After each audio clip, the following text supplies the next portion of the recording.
Hello, everyone, and welcome to the Gospel Tech Podcast. My name is Nathan Sutherland, and this podcast is dedicated to helping families love God and use tech.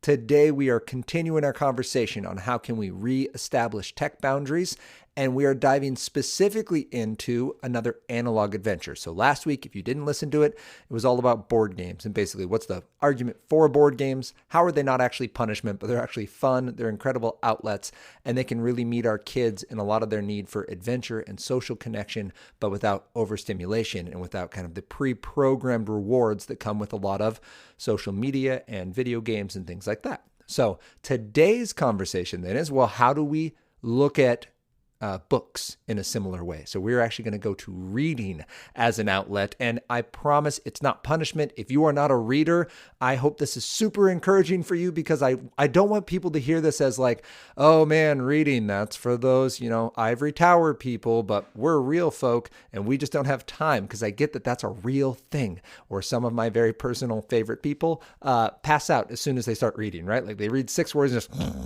so I know that that's a real thing. But we're talking about our kids and what are the benefits and what can we do as loving parents who see opportunities for our kids to expand who they are in Christ. How can reading be a part of that? So that's where we're headed today. With that idea, I guess let's get this conversation started. Welcome to the Gospel Tech Podcast, a resource for parents who are feeling outpaced and overwhelmed as they raise children in a tech world. As an educator, parent, and tech user, I want to equip parents with the tools, resources, and confidence they need to raise kids who love God and use tech.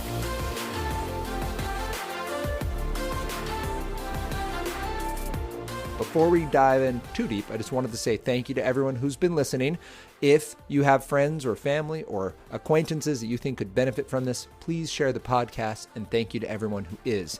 If you have not rated and reviewed, you can do that directly through whatever program you use. So if you use Apple Podcasts, or if you use Google Podcasts, or Stitcher, or Spotify, or whatever you use, go on there, you can rate us out of 5 stars, and then you can actually type in a quick sentence or two. And just so you know what you're doing there, when you do that, you are letting these search engine algorithms know, hey, these people have active social followers. We can tell other people about what they're doing. And that would be wonderful. That way we can reach more families and be more of a resource to more people. Finally, if you hear anything on here you want to know more about, you can reach out to us through social media. So it's at Love God Use Tech on both Instagram and Facebook. So if you literally just Google at Love God Use Tech, it'll bring that up, or you can go on those search engines or on those social media sites, and search for us. Or you can email me directly, nathan@flintandiron.org, and I'd be happy to get back to you. Our conversation today takes us into the second look at analog adventures. We are now staring down the long, dark hallway of winter. We're not quite there, but the leaves have basically all fallen off the trees. The charm is kind of gone. The rain has picked up. Permaclouds here in the Northwest have moved in. We are locked into our constant state of gray. Our fluctuation now is, are the clouds on the ground with us in the form of fog and rain, or are they still in the sky impending to come down on the ground with us? And we have our little humans now doing backflips off couches and off each other's faces, as we try to maintain our own personal sanity and whatever kind of work we're trying to get done. Even this very podcast is allowing me constant little breaks while my little buddies come in and ask me questions and tap on me and want to follow up on stuff, right? Like, that's great stuff. And yet, what can we do? The easiest answer, obviously, is screens, right? Toss them a phone, give them a tablet, give them a game, put them in front of something that will help them behave while we get stuff done. And there is absolutely a time and a place for that, right? We all do it. It's totally reasonable that we reach that point, but the fact that it's an excellent survival mechanism doesn't mean it's actually good, or what should I say, what's best for them. And I think that's something we need to just take a step back and look at, right? We recognize, okay, that might not be the best. This is survival after all. We don't always pick what's best in survival. We pick what's going to get us through today. So today's conversation is, all right, what would it look like to have an analog adventure to help our kids stay engaged and have fun, but maybe not have some of the downsides of this digital entertainment? One recent study estimates that we're hitting something like 19 hours a day of screen time during COVID. So the question is, all right, what do we do? My answer is, all right, we're going to call this an analog adventure. That means it is non-digital, not because digital is bad, but because digital carries with it often built-in rewards. It can be highly stimulating, and it can come with a lot of strings attached. There's a lot of content. There's a lot of contact. There's a lot of connections that go outside of our family, and especially for young minds and young eyes, we maybe don't want the extra trouble and headache that comes with it, in addition to what overstimulation does to a developing brain, etc. We cover that elsewhere. What I want to dig into real quick right now is take a brief moment and walk through this idea of an analog adventure. So the three benefits of an analog adventure are: one, they take place at the pace of real life. It is hard to get overstimulated with an analog adventure. So last week we talked board games. This year we're talking books. I want you to please work with me. Oftentimes when I talk to my middle school students, right, this wouldn't be how I would propose this, because they would roll their eyes and go, oh, great, books and board games. This dude's 95 with 100 cats, right? Like they would completely write me off instantly. So I'm making this pitch assuming to parents who are listening to this. Young people, if you were listening as well, I would love your feedback. But parents, here's what I'm talking about when we talk pace of real life. One of the main problems with social media, with video games, with a lot of the shows, is that they are so rapid. They happen so quickly that the brains of, especially developing brains of young people, get overstimulated. And what that means is it can trigger, among other things, their fight or flight mechanisms, right? This idea that the brain is under a lot of stress now. And when it gets that stressed out, it goes, all right, I need to help the world slow down a bit. Here comes some adrenaline. And it's just going to pump you full of a lot of things that are meant for playing sports or surviving a fight or like dangerous situations to get you through. But instead you're sitting on a couch or on your bed, like watching the show or playing this game. And that changes sleep patterns, and that changes some emotional development, and that changes even how your brain functions to the point where it can inhibit some of the development and the function of the frontal cortex, which is the part of your brain that actually helps you inhibit behavior. So if you have a teenager, that's already low for them, and now we are overstimulated, and that's creating more problems. So the first thing is these analog adventures happen at the pace of real life. The second is there's no artificial rewards built in, so there's no trigger reward systems, there's no sound effects, light spectacles, notifications, endless scrolls, like buttons, any of these things that can cause our kids to artificially go back.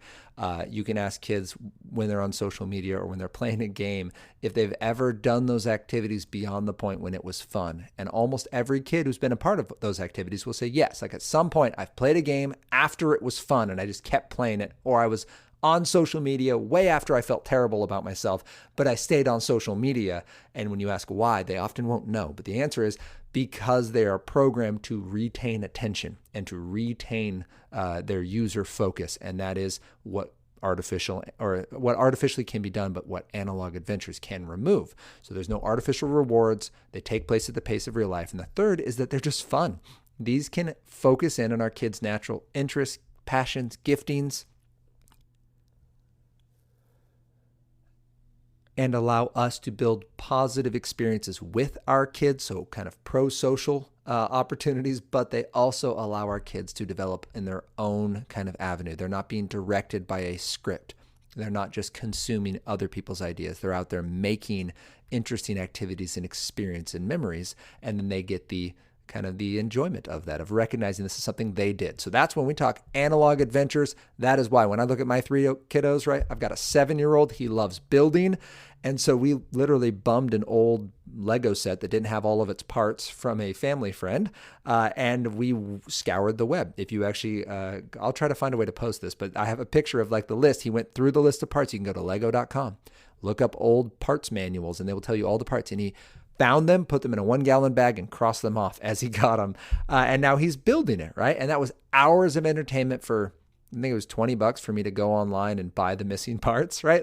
That's a great thing for him to do. And it was analog.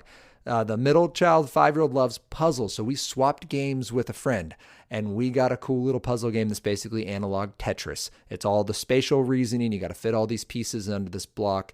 And there's different like scenarios where there's a rule book. You can set it up, right? He loves that. He's been playing that in his off time and in his like solo playtime. And our 19-month-old, well, she loves carrying around toys, right? She's got a baby doll, a kitty, 6 dinosaurs, and she loves breaking her brother's stuff. But the idea there being they have these activities where they're learning to play solo. That is a learned skill, right? There's entire sections of behavioral psychology devoted to how do children play, how do they build their own rule sets, and what is that doing for their brains and their social abilities later, their problem solving, all that critical thinking is developed at a young age. It's a learned skill. It's not just something you magically get, and we want our kids to have those chances. Analog adventures are a great way to do that.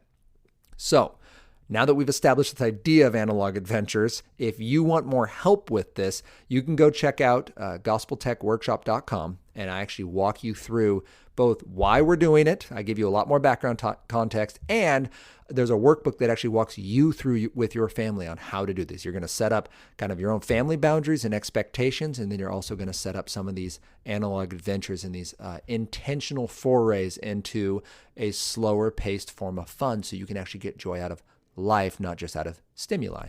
So today we're talking books. Basically, I want to set up first why books. Like that feels like punishment. I want to make sure we are very clear with our kids. This is not punishment. I'm not mad at you, and so you have to read a book. We've got to get out of that idea that this is somehow like the wind sprints of life. Like reading is important. It is also amazing and valuable and a wonderful amount of fun for our kids. It will engage their brains. And here's some of kind of what this is. I wanted to go into this because sometimes when people talk about reading books, it's actually like a weird humble brag. And they're actually talking about, well, look at all the things I do because I'm so smart. I'm not shooting on you here. I'm not telling you like, if you did these things, you wouldn't be in this situation right now. What I'm saying is reading is awesome. It's okay if you're not a reader. The point isn't to talk about how great I am or anyone else is at reading, or talking about how these magical like classics in quotation marks, right? That if you just had these, then your kids would be great. We're talking this is a low budget, incredible way that works with the wiring God gave your kid for them to have adventures, even life-changing impacts on the way their minds work and the way their hearts function, and even their academic skill set. So first thing, benefit of books is vocabulary. This is potentially the number one indicator for reading success. If you go to, you can go to an article, I'll put it in the show notes from Scholastic that talks about that. But basically, many of the failing students I taught for a decade in middle school were failing because they were convinced they couldn't do it. And reading is one of those big pieces of academic success in science and math. And right, they all have prompts you have to read, and your brain has to be willing to accept this idea that I can read this and I can problem solve it, right? Vocab is going to be huge. More words means you understand more of what you're reading and hearing. That means you have more confidence to go into the next step. And it means you now have a greater ability to communicate with others, which is the entire point of communication in the first place, right? Be understood and understand others well. So having context for the words we see, it allows us to build background information and connect what we're learning now. This is why the Association for the Supervision of Curriculum Development deems vocabulary as one of the top indicators of academic success in young learners, meaning they can look at how you're reading and they can say, hey, this kid will or will not have an easier time. They're not going to say you will or won't be successful, but they're going to talk based on this kid's current reading level. These skills will or won't be above average difficulty or below average difficulty for this kid. So why not give them the best head start we can? One of my favorite vocabulary pieces for learning is that just 10 minutes a day. If a kid reads is read to just 10 minutes a day leading up to kindergarten, they start kindergarten with 1 million more words being heard. Okay, they've heard 1 million more words from reading 10 minutes a day. So we're not saying pull out the science books. They need to read books that are at their level, and there's more on that. But that, by the way, comes out of the Journal of Developmental and Behavioral Pediatrics, a study done by Logan et al. In 2019. So when we talk about the benefits of reading, the first one is vocab, and vocab goes well beyond just, well, it's an important life skill. Like it actually impacts their confidence. It's a predictor for their future academic success, and it is something that we can grow pretty easily. It's not something that if you've somehow passed it, that you can't go back. So the second thing is, well, along with a robust vocab for their ability to communicate with others and be communicated to, is imagination. And one of the coolest parts of reading is that our brain, right, can take us someplace we've never been in real life. And this is one of my favorite things is there might be a life situation or even a physical location you've never seen, but when you get there, you recognize it because you've read about it before, right? Like, let that sink in. You've never seen a picture of this place, or you've never been in this situation. Maybe it's a fight with a friend or an athletic event, but you get into it and you're like, oh, this is just like insert the blank, this book I read, right? Like, that is so cool that our brains can actually insert information from words and then overlay it onto actual experiences we have. It makes the experiences we have more powerful. This is the beauty of poetry, right? There's that beautiful line. I want to say it's Emily Dickinson. Sorry if it's not, but that poetry isn't the setting. It's not the sun. It's the rays of the sun, right? It's not the sky. It's the color of the sky, right? That idea that it's the experience inside that, and that imagination allows us to have these experiences. So maybe it's a sailboat or a mountain hike, or like I said, a fight with a friend, but it can expand our breadth of experiences without ever having to leave our current situation. And this is one of the really cool powers of books and reading. And it's easy to think that imagination is just a child's thing, but this is something that we as adults actually really need to develop. Imagination is critical to our ability to come fully to grasp this world that we see and to see it as it really is, not just as we want to understand it. It's an active imagination that wonders whether there's something smaller than the eye can see, that asks questions about the universe and about medicine and about whether something can be better or safer or more productive or more enjoyable, right? It's imagination that takes us to beyond the, well, this is exactly what I know, to, well, what could it be, right? And that is a really neat thing, both for society and for followers of Christ, who look at what is and recognize this isn't the way it's always going to be, right? This is going to get better. And one of the really, really cool things about imagination, which is our third value of reading, is called empathy. Empathy, right? Reading builds empathy. That's out of Scientific American out of 2013. This idea that we feel with people, not just for them. So sympathy is, I see someone's problem and go, man, that looks like that's really a bummer. And I go back to my life. That's what most of us experience when we hear bad news in the morning because someone's got the radio or the TV on and we're eating our breakfast and we hear bad news. And then we go, oh man, that's terrible news. Hey, look, there's a lot of carbs in this cereal, right? Like that ability to switch out. Well, that was sympathy. Empathy is I now let it affect me, right? Like I put myself in that situation. And this is a direct function of imagination. It's really, I guess a simplistic idea would be, so when you watch a sports team win and you get excited because that team won, you just experienced empathy. Like you got excited because that team won. You didn't do that. Like you weren't out there on the field, but you enjoyed that victory with them empathetically. It's the same thing that when you watch one of those really painful skateboarding videos on YouTube, right? And someone wrecks while trying to go downstairs, you flinch, right? Why? You had an empathetic reaction, right? You experienced a reaction as though you were in pain, but it didn't hurt you at all. Like you weren't there on the concrete steps. So that idea now taken to a greater scale, when you hear stories of people globally or people locally or situations, you can now feel some of the joy and the pain because you now have context for it. You have imagination to be able to picture that other human that God loves going through a situation that would be exciting or hurtful to you. And that is really, really valuable, especially when we talk about Jesus bearing our sorrows for us and now us being called to go love other people. It's really important that we have the imagination to see them as broken people that God loves. So reading can help us with that. Brings us into the lives of others is really what I'm trying to say there. One of my favorite quotes from a professor I had in college, Professor Suzanne Wolf, said that just because it isn't real doesn't mean it isn't true. And what she was trying to say with that, and what I love about that, is this idea of, all right, these are fictional characters, right? So what am I getting out of it? Like these people didn't even exist. I shouldn't care. But sometimes it's fiction, especially, as Tolkien would say, historical fiction. that allows us to make enough connection with reality that we are now having to process big questions. We're having to walk through some of these experiences, even if they didn't happen. So Robinson Crusoe didn't happen, but the adventure's still there. There's still a lot of truth in it, even though it isn't real. And we can still process that. That, by the way, doesn't mean it's all good. Like, there's plenty of fiction that may not be worth putting into our brains, but the reality is still there, that we can build empathy and we can have these experiences. And that is a powerful part of reading. And I would tie that in with our final point. The reason we're talking analog adventures in books is because of inspiration, that there's nothing like a good book to expand our minds and to ignite our hearts. The books are personal, and because of that, they're going to, for a range of reasons, apply and kind of be interesting to a wide range of people.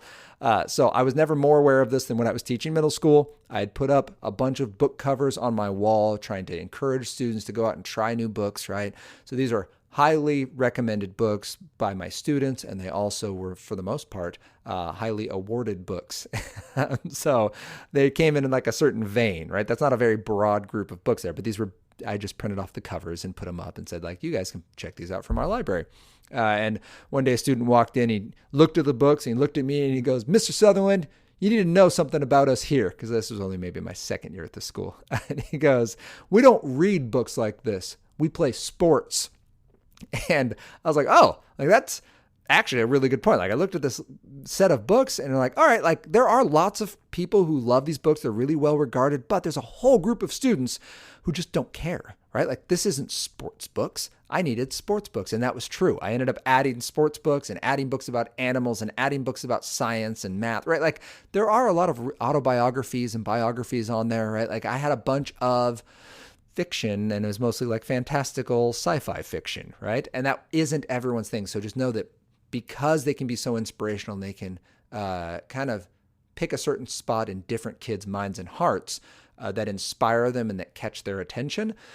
For that reason, there's also a ton of different books out there. So do keep that in mind as you are looking for books. It's not just, well, I liked this book, so my kid will like it. In fact, I vividly remember being given a very well-regarded fantasy series as a kid and just not caring about it. Like, people are like, oh, you have to read this. Like, no, I don't. I didn't actually read it until I was an adult. And now I would agree. It's a great book, but it did not appeal to me at all in 6th, 7th, 8th grade when people really wanted to know why Nathan doesn't read. I guess it just didn't interest me. I didn't have the right books. So keep that in mind as we're talking here. Our goal, kind of in conclusion here, is not to impress others with our reading. It's not for that great Instagram story. It is not to have a bookshelf that's some kind of intellectual taxidermy display where we're showing off our latest mental conquests. Instead, I want this bookshelf idea. When we get books and we keep them in front of our kids, I want it to be like a well-worn map where we track this journey we've been on. And I wanted to invite conversation and questions and reflection on how you've invested your mind and your passion and this idea that you're developing your experiences and your vocabulary, and you're doing this in front of your kids and with your kids. And that is kind of my hope with books. It's not to be a hoity-toity. It's to be as grounded and as rooted and as real as we can be. And books can help with that.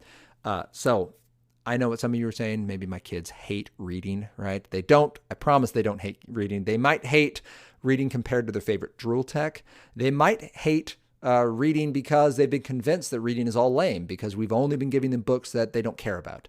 I would go into more detail here, but I want to make sure we move on. So I do have stories of young people who have done they've crossed their arms, they'll look me straight in the eyes and be like, reading's dumb. You can't make me like it. I refuse. And often what they're saying, and by often I mean every single time they've given me a chance, it means either I don't like the same books you like, Mr. Sutherland, or I've been convinced I can't read because it has been so long since I've experienced success. And we're talking years by the time they're in 8th grade. I've got kids who went 4 or 5 years without progressing in their reading level. Yeah, that kid's going to hate reading, right? So wherever your reader is, there are books you can get a win with, and the more relational, the better. So let's start talking about some resources. 2 that I'm going to point you to, and then I'll dive into like some book specifics. But the first is Read Aloud Revival by Sarah McKenzie. She's just at Read Aloud Revival if you're on Instagram. or readaloudrevival.com. And basically she has a bunch of free resources. You can also pay like a monthly subscription and get book lists sent to you. But she does an amazing job just on the free stuff, sending out really cool books to read with your kids. These are high quality, high interest books, and they're going to give you a win with your kid. It's a great way to build a habit. Do this once a week for 10 minutes, right? Like, it doesn't have to be a heroic effort, but find that time to get a win. It's reminding your kid of the fun of hearing a story. It's getting them to see you reading and engaging the story, and it's giving you guys a cool relationship opportunity together. The second would be Honey for a Child's Heart by Gladys Hunt, which is basically a book that has specific reading ideas in different categories like adventure books or nature books for different ages, 0 through 14. And since your kid starts developing their language skills in utero, it's a 2013 University of Washington study, realizing that language skills are actually being developed as the mom speaks while pregnant. There is no point in life that it's too early to start reading to your kids. So if you have an infant in arm, read to them, sing to them. Those are really cool opportunities for them to both fall in love with your voice and your intonation and develop some of these really neat skills that their brain is attempting to develop with language. So this is really the heart of where we were headed, right? Is why analog adventures? And we talk about, okay, well, because they happen at the pace of real life, there's no artificial rewards, and they're fun. They line up with who our kids are, and we want them to have those experiences. We want to remove things that are distracting them from their potential in Christ and redirect them to great things. And board games last week were one option, books are another. Why books, though? They build vocabulary, they develop imagination, which empowers empathy and allows inspiration, right? That God has wired your kid in a certain way, so they're going to be drawn to sports or adventures or science fiction, and that's great. And then you can work conversations off of those, right? The next piece then is, all right, well, how do I find these books? And I do want to run through just a few, but there's an online resource I'm going to be posting in the show notes where I have broken this down. So I've kind of gone through the two resources I gave you, Read Aloud Revival and Honey for a Child's Heart, and I've kind of compiled a quick hit list. These are books that my kids love and that my nieces and nephews, I have 17 nieces and nephews. So there we go. Got to get the number right. 17, which means I have at least some experience just within my own family. And then in middle school, right, and when I get down to that section, there's some books that are at least kind of the top hitters. And these are books that I can suggest in good conscience for my family. But again, a family tech framework will help you determine, hey, when my kid brings me a book and they go, hey, my friends are all reading this, is this one okay? You're going to need a way to make that decision, right? Both where you can go find it and how you determine, is that too much for my kid? Family Tech Framework will help you with that. And then this online resource will give you some places where you can kind of dig in and learn more of what's actually in there. But I'm going to run through just a couple. So when we're talking that 3 to 5, or I guess let's call it under 5 age group. Under the age of 5, reading to your kids is huge. We're not expecting our kids to read by kindergarten or pre-K, right? There is this expectation, well, they need to read by first grade. That's all right if that's where you're at, but I'm not telling you your kid has to read these. What I'm telling you is these are wonderful books to read with and to your kids. So a lot of these books are going to have pictures. It gives your kid a wonderful connection. They're a lot of fun. There's some beautiful children's books out there. And it allows you to read along with them with shorter sentences and more pacing for them to kind of engage the story of it. So this would be things like anything by Richard Scarry. Busy Town is his stuff, right? Books like The Day the Crayons Quit, which is all these crayons and they're writing letters to the author about, hey, you didn't use me enough, or I only get to color in the sun. I want to be used for other stuff. So there are these books that are they're cute thematically. They have good reading and engagement for the kids, and they will start to kind of recognize the story. My middle child, second son, likes to try to predict what the next page is based on just kind of seeing it a lot, right? And they'll do that. So under the age of 5, you're going to get things like Berenstain Bears, Corduroy, The Day the Crayons Quit, The Little Blue Truck, right? Otis, which is about a tractor being friends with a cow, right? The premise of the books might be distracting to you, but your kids are going to love them. And that's kind of up to 5 years old. And then starting right around 5, picture books are still a thing, but you might be adding some things that make more of a narrative, like A Bear Called Paddington is a great example, right? There's a lovely picture book, but it has more words, and you're going to be building more complex stories. So the conflicts get more complicated, and the vocabulary starts to develop. Like sentences will get longer, or words will get multiple syllables, right? And that's a neat thing to look at when you're just looking at how are these books structured. And then as I go through again, I pick just kind of a best of. So it's anything from Winnie the Pooh to Charlotte's Web to the Chronicles of Narnia. So your 5 to 8 year old will not be reading the Chronicles of Narnia, right? They will be reading something more along the lines of The Magic Tree House on their own, or Pete the Cat. But they will enjoy hearing from these books that are at least within their striking distance, and will expose them to a broader range of vocabulary. I will say this, I'm leaving Peter Pan on the list, but if you've ever read the actual book Peter Pan with your kids, the little kids definitely kill the pirates that are with Hook. Like, they don't just capture them, like they kill them all with weapons. So, and it's not grotesquely violent, but like that's what happens in the plot. So just some of the older stories, keep in mind that they're older stories, and there are some parts on there that you may need to talk through with your kid. I wouldn't say always censor it. I think there is a spot to say, hey, why do you think that happened? Why would the author include that? Do we want you killing people with weapons? Like, have that conversation at some point with your older kids in this 5 to 8 range, right? Those 7 and 8 year olds, maybe talk through some of that, but I'm leaving it in there. So heads up. 6 through 9 year olds. I may have said 5 through 8 year olds. I meant 6 through 9 year olds is that group. And then we go to 10 to 13. Now, 10 through 13 is where, especially with our young boys, we are going to need some high interest books, right? These are when I start getting my 6th, 7th, 8th graders showing up, and I get kids who are like, I haven't read a book in years. Like, I'm trying to win them back over, and this list will help you with that. There are some books that, well, you try them out. So an example might be from the modern kind of sci-fi fiction, something like Artemis Fowl, where you have this teenage supervillain. If you've ever seen Despicable Me, it's kind of that vibe, right? You have this teenage supervillain who's trying to do bad things like take over the world, but ends up saving it because of his, different actions and adventures that he goes on. He's still trying to wreak havoc, but it ends up working against these people who are also trying to wreak havoc, and he saves the planet. So they're kind of fun in that way. Things like A Wrinkle in Time, which are just these wonderful adventures that your kid can go on and can bring up really big ideas like the concept of time, which leaves many of us lying awake at night. Books like The Giver or The Hiding Place, where these books address the idea of a perfect society and what are you giving up?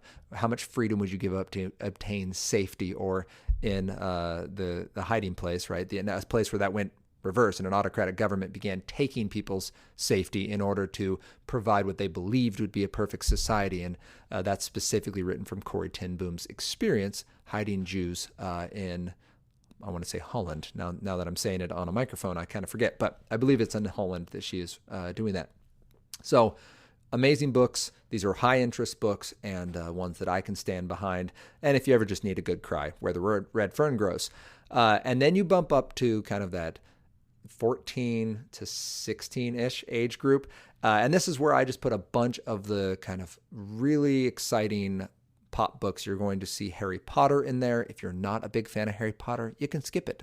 But those are excellently written, and specifically books 4 through 7. I would not address books 4 through 7 until after age 13 based on my family tech framework, but your family can do what's going to work best for you guys. And books that start broadening kind of the scope. You're going to see I have books like The Great Divorce in here, where students are going to start asking bigger questions and looking at the world in a new way. A lot of books that have to do with friendship and adventure and fighting for what is right. And then 17 plus is where we throw in books that you might consider classics.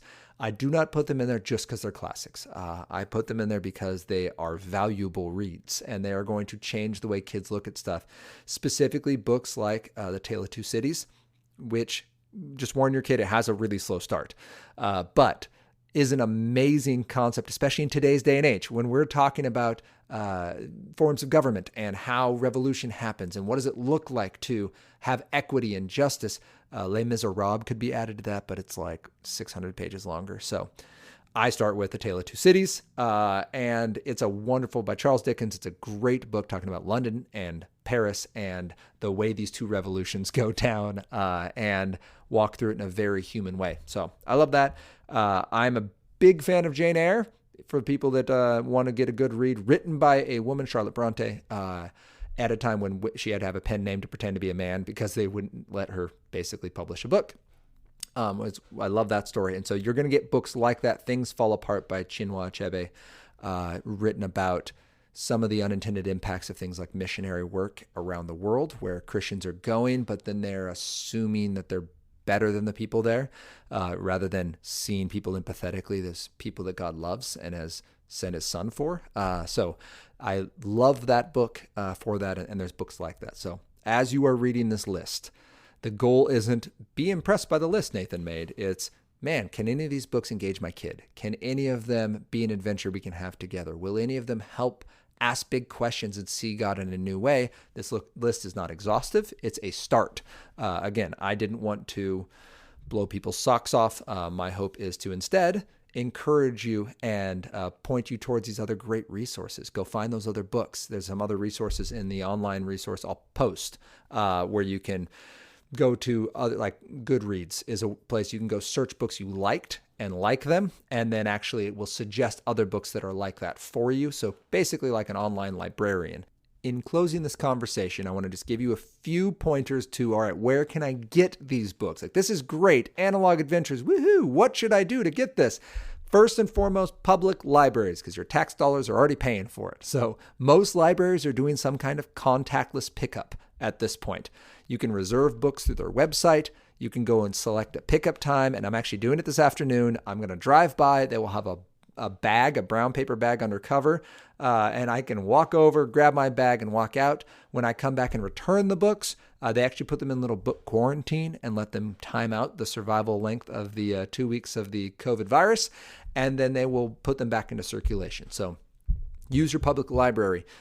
When we talk resources and public librarians, I would just make sure you're asking very specific. If you're like, hey, what books should my kid read?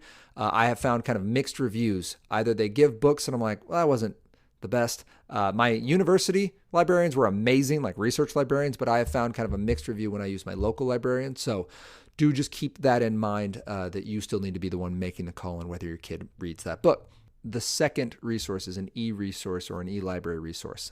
So you actually can use your digital downloads through your local library. It might use a program like OneDrive, or it might use an app like Libby, Libby. But the idea is, this is a wonderful way to use tool tech. You download a book onto a reader, not just any old reader, not an iPhone that has a ton of other options, not an iPad that can get them on YouTube and on social media. Those notifications and those other outlets, the video games they're going to have access to, are going to be way more distracting than the benefit they're getting from any kind of digital tool. So we're talking something like a Paperwhite, like a locked down e-reader where all they can do is read a book. And they use it like a book. It just can hold more books on it. And there are multiple readers like that you can find. But basically the idea is you can go on there, download those books for free. Even sometimes they have audiobooks, and you can get those directly to an e-device. So that would be the second. The third would be Audible. Yes, listening to stories is an amazing way to enjoy them. Specifically, it's great for like activities. So while reading aloud to your kid has the greater benefit because it's now social and you can cuddle together and you can have that experience together. If your kid's doing some kind of quiet playtime, they're doing art or they're doing Legos or they're doing magnetiles, like whatever they're doing, an audiobook can be a great way to do it. Audiobooks can actually be very overstimulating as well when you start turning them up to 2.5 times, like I know some of you do to this podcast right now. So I'm calling you on that. That can be really overstimulating for your brain. You need to give yourself space to kind of breathe in the silence too. But audiobooks are great. Audible has a subscription, but you can have access to a lot of online books, and they're making during COVID, they're making a bunch of books available online for free. So actually, I believe Peter Pan and Winnie the Pooh are two that are on there right now. I don't know how long they'll be there, but there's a number of free stories as well that you can access through that. The fourth would be something like Goodwill or Half Price Books. One of my sisters is really good at this. She makes a list of books she wants, and about every week she'll go to Goodwill when it's open, because depending on what time of quarantine. But she'll go through and she'll just look for certain books that are on her list. She doesn't always get one, but she is building this really inexpensive library based on these books that have been gently used from the local thrift shop. So that's another great way to do it. And the last one is, if you've got the funds, you can always go to Amazon and it will be there at your house in like 48 hours or 12 hours, depending where you live. Sometimes they do same day delivery. But those are all the options. Or use a Barnes & Noble to support an actual bookstore, your local bookstore, whatever that is for you. But you can go buy these books. If you're looking to buy new books, I would encourage you to set that up in the budget. Determine how many books you want, right? Maybe you're going to buy each kid a new book each month, and you're going to set aside 15 or 30 bucks in your monthly budget to buy a book. Maybe that's too much for you. I don't know. But that is, if you're buying new books, plan for that, right? Budget that so it's part of how you're going about your life. So you don't go 6 months and go, oh man, we should buy some more books. We just don't have space for it. Like, save up for that if that's the option you're going to use. But at this point in the conversation, I hope you're hearing, man, books can be amazing for my kids. They have a lot of benefits. They can be really exciting for my kids. They can actually be this place where they can want to go to learn more and to see more and to grow more. And they can be a wonderful way for you to engage with your kids in this long impending winter season.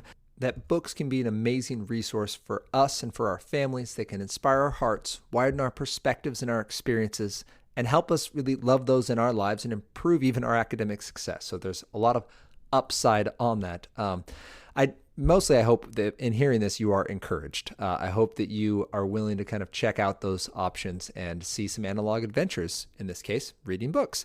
So thank you for listening. If you have any questions, feel free to reach out to me, Nathan, at flintandiron.org, or reach out to Anna and myself on social media. So it's at Love God Use Tech on Instagram or on Facebook. And thank you guys for being a part of this conversation, for continuing to be a part of these episodes as we continue to find ways to love God and use tech.